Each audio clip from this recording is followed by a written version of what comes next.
Anies Baswedan. I'd now like to turn to another C40 Vice Chair of the Governor of Jakarta, Anies Baswedan.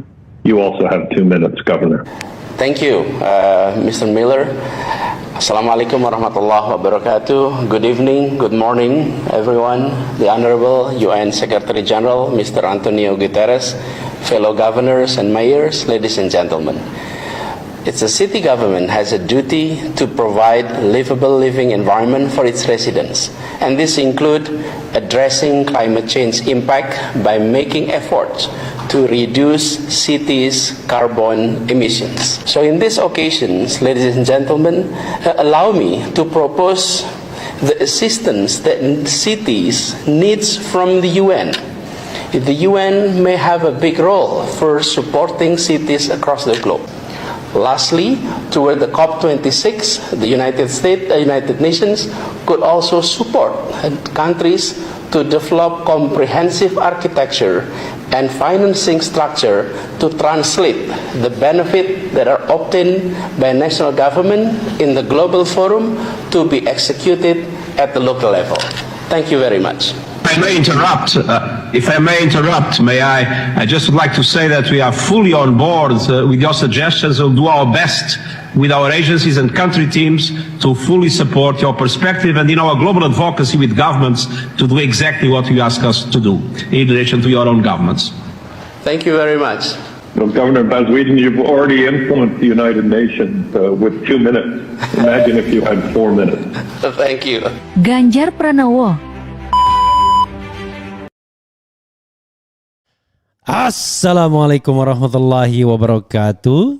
Sobat RH sekalian, jumpa lagi kita di channel yang keren ini. Keren cadas. Ya sobat semuanya, tadi adalah perbandingan antara Anies dan Ganjar dalam diplomasi internasional ya. Unfortunately ternyata perbandingannya belum ada ya. Belum ada record atau video Ganjar berbahasa Inggris di forum resmi atau forum internasional. Bahkan forum informal pun kita tidak pernah mendengarnya berbahasa Inggris. Kalau berbahasa Jawa banyak ya dalam pidato-pidatonya. Nah, kalau kita bicara tentang komparatif comparative advantage ya, keunggulan komparatif ya, di sini jelas Anies unggul. Persoalannya adalah sepenting apakah kemampuan diplomasi internasional. Jadi kemampuan diplomasi internasional itu tidak hanya soal bahasa sobat era sekalian, penguasaan yang baik terhadap bahasa Inggris, tetapi juga wawasan. Nah, Anies adalah seorang pembelajar PhD ya, baik master maupun PhD-nya Amerika Serikat, masih relatif muda ya, lebih muda 1 tahun dibandingkan Ganjar dan tentu lebih muda belasan tahun, bahkan hampir 20 tahun dibandingkan Prabowo Subianto. Ya lebih muda, kira-kira 18 tahun dibandingkan Prabowo Subianto. Dan ini membuat Anies jauh lebih mudah melakukan penetrasi ya, dan pembelajaran untuk mengadaptasi atau mengetahui informasi-informasi terbaru dalam konteks global.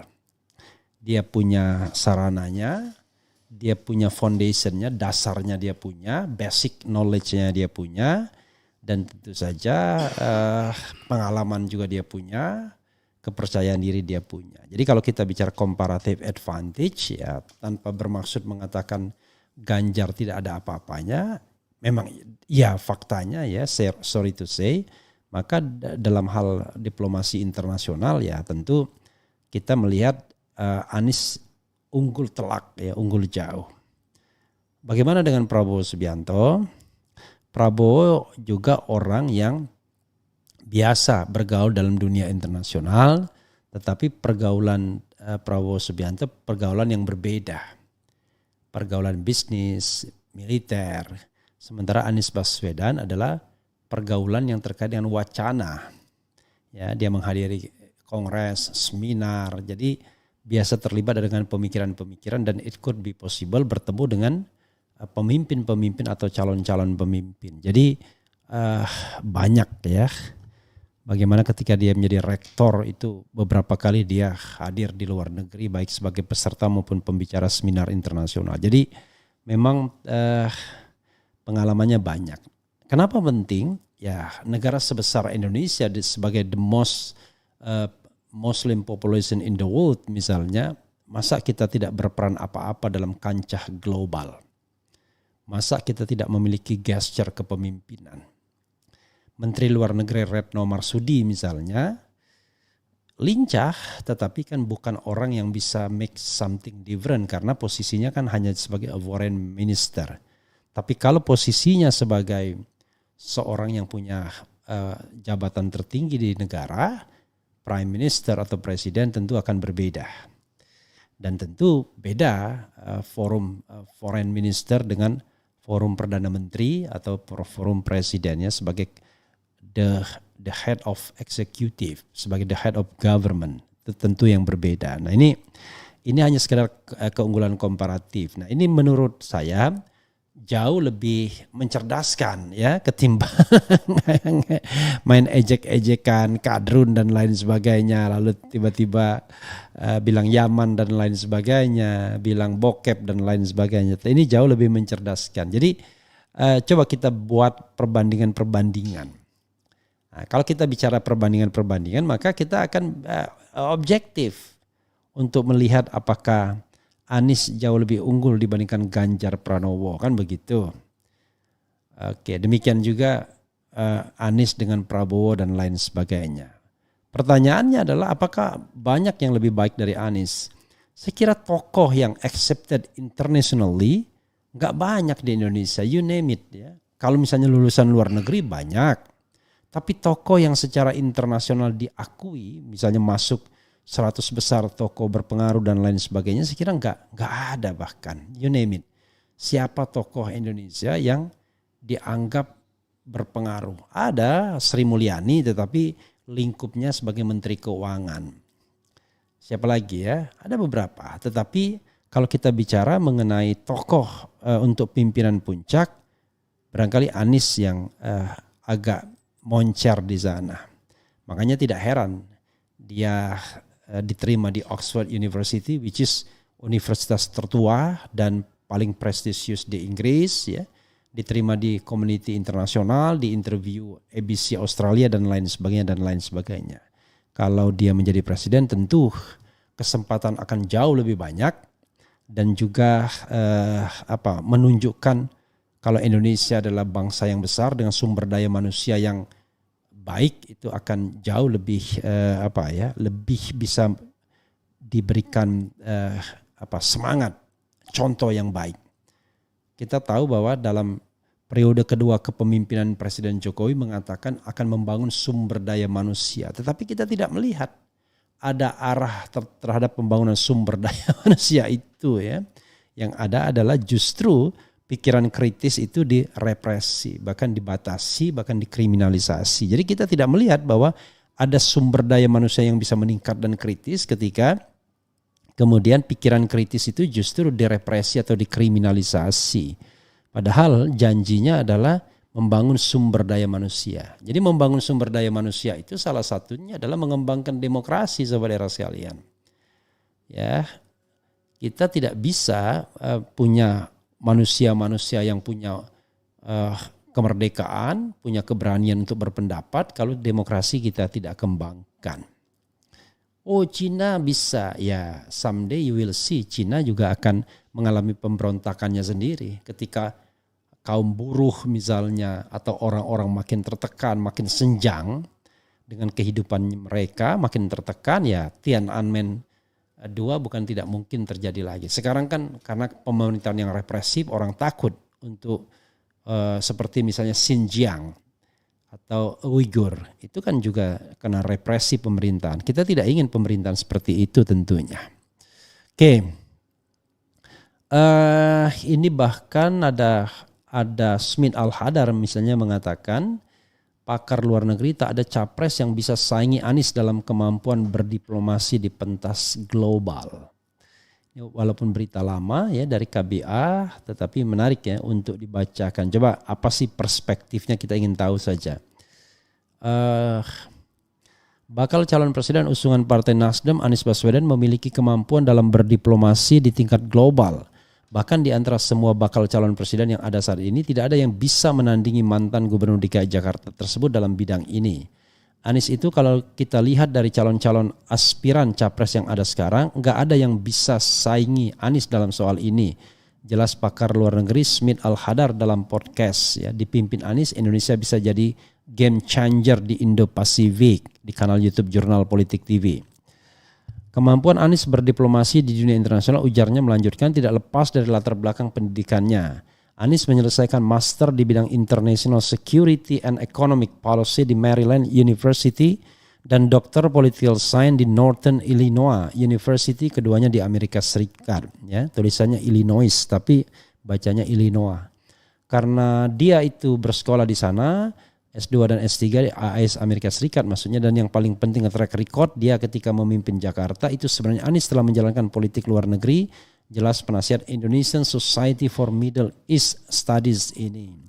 Kemampuan Anies dalam berdiplomasi ini terbukti saat dia membangun Jakarta International Stadium JIS dan menyelenggarakan Formula E.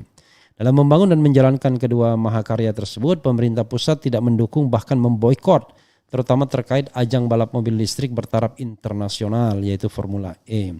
Supaya proyek ini gagal, karena ini dianggap proyek Anies yang bisa melejitkan namanya di panggung internasional sehingga semua BUMN menolak kerjasama dengan Anies, beber Smith. Namun berkat kemampuannya berdiplomasi, Anies sukses meski tanpa dukungan perusahaan-perusahaan BUMN. Karena korporasi-korporasi raksasa dunia justru berbondong-bondong memasang iklan mendukung pelaksanaan ajang balapan jet darat tersebut. Itu tidak mungkin bisa berhasil kalau Anies tidak mempunyai kemampuan diplomasi, tegasnya.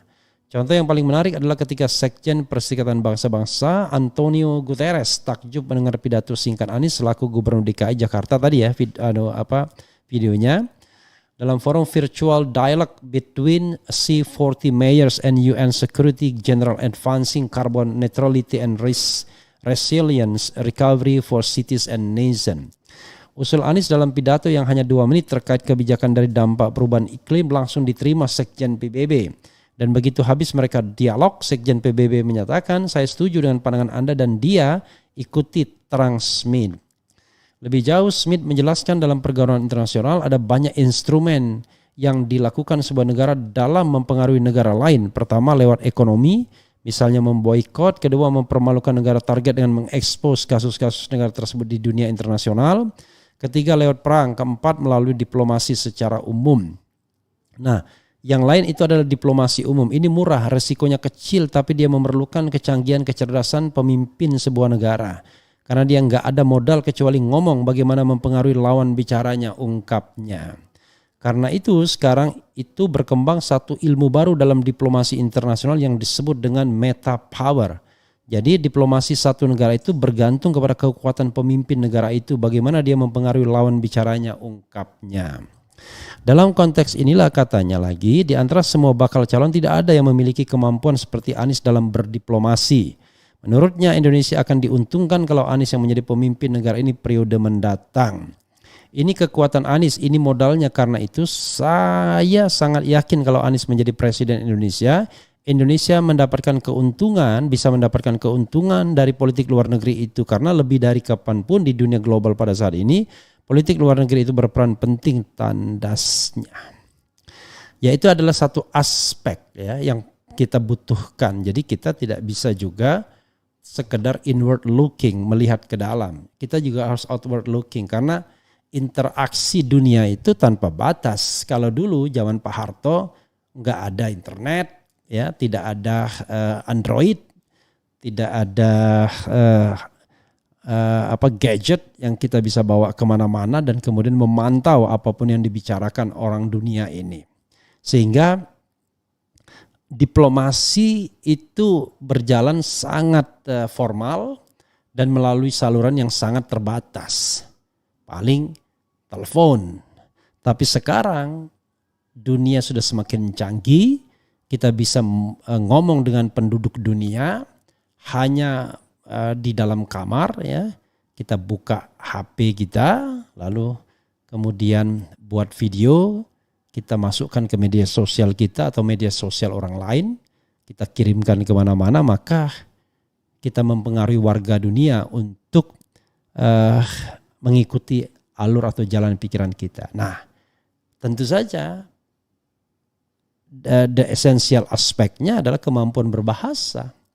Kalau Anda tidak memiliki kemampuan berbahasa internasional yang baik, maka sulit bagi Anda langsung bisa mempengaruhi lawan bicara Anda. Kalau misalnya melalui penerjemah, ya itu namanya pasti akan terbatas kemampuannya. Itu soalnya ya saudara sekalian. Jadi kita bicarakan hal-hal yang sifatnya comparative advantage. Ya, jangan marah pendukung-pendukung calon presiden lain karena saya bicara tentang comparative advantage, yaitu dalam diplomasi internasional. Dan tentu saja aspek lemah ini tidak akan dieksploitasi oleh Ganjar Pranowo. Tidak mungkin misalnya Ganjar akan menantang debat Anies dalam bahasa Inggris atau debat tentang wawasan global. Prabowo bisa mungkin, tetapi tetap saja tidak mudah bagi Prabowo untuk menandingi orang yang punya semangat jauh lebih kuat, punya tenaga lebih kuat, dan punya wawasan yang juga lebih banyak. Jadi kita punya calon-calon presiden dengan latar belakang global, dengan kemampuan berbahasa Inggris yang baik, tetapi persoalannya adalah dua hal, posisinya sebagai capres atau bukan. Yang kedua, bagaimana wawasan globalnya. Not only about language, tetapi tentu soal wawasan dan ada gesture, ya, ada karisma. Jadi kalau kita lihat pergaulan internasional itu tidak semata-mata dia kemampuan berbahasanya, tapi harus ada karisma, ada gesture. Jadi ketika orang datang, orang langsung meresponsnya. Itu saja sobat era sekalian. Wassalamualaikum warahmatullahi wabarakatuh. Ciao.